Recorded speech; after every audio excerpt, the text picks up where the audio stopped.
Navnath Bakthisagar, Chapter 11, Machendra in the Kingdom of Women and the Birth of Jalendra. Quotation: the recitation of this chapter will destroy the fear of fire. All problems related to childbirth will be destroyed. Machendra and Goraksha came to Badrikashram. Lord Shankara manifested in front of them when they prayed to him. He said, "The Vidyas you gave Goraksha will not be salutary unless Manojaya and Tapascharya are practiced.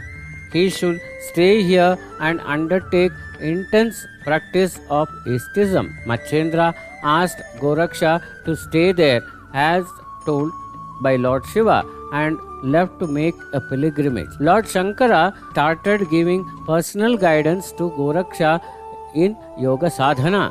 While seeing various shrines, Machendra reached Rameshwaram after 12 years. When he met Maruti after 24 years, he reminded Machendra of his oath to go to the kingdom of women and marry Manikani. Machendra agreed.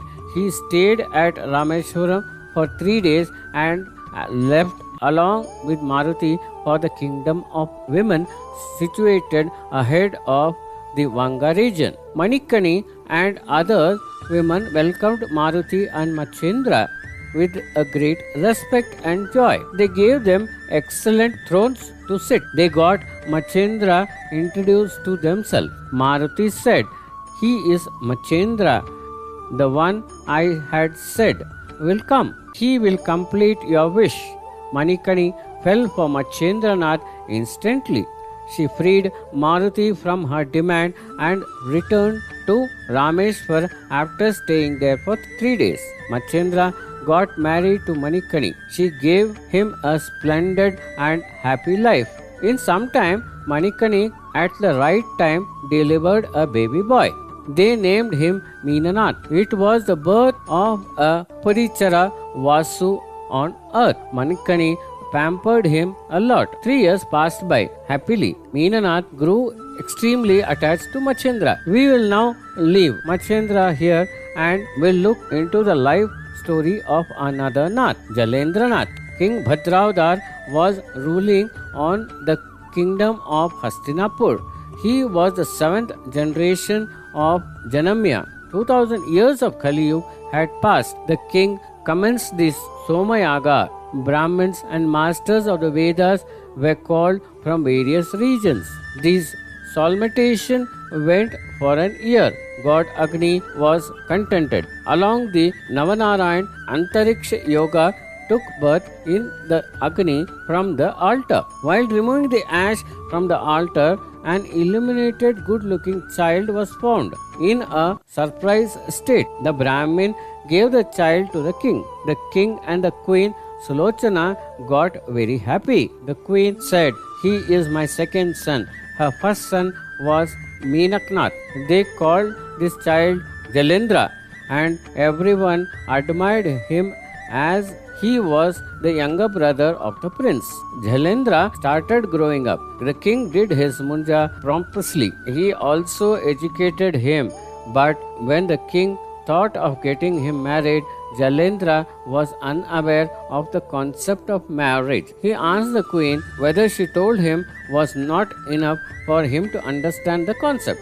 On asking how a wife is, the queen said, "Exactly like me." When he came to know about the life after marriage from the other servant, he became reluctant and ran away without anyone knowing. The king searched for him everywhere, but to no avail. A person born in such a divine way doesn't have the fear of anything. "Don't you worry," said the ministers, trying to console him in every way possible. But still the king continued feeling.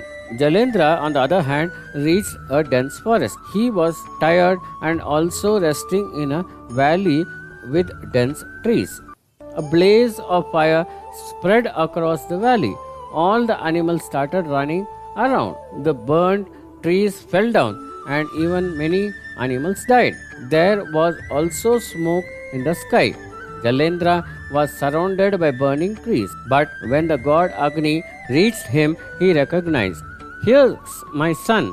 I had given him to the king Bhardava from the altar. He is the Antariksha Rishi." God Agni took human form and woke him up. He stopped the blaze. Jalendra asked him, "Who are you?" God Agni answered, "I am Agni, your mother and your father." He narrated the incident to Jalendra. Here we come to end of chapter 11 of Navnath Bakthisagar. Om Sai Ram.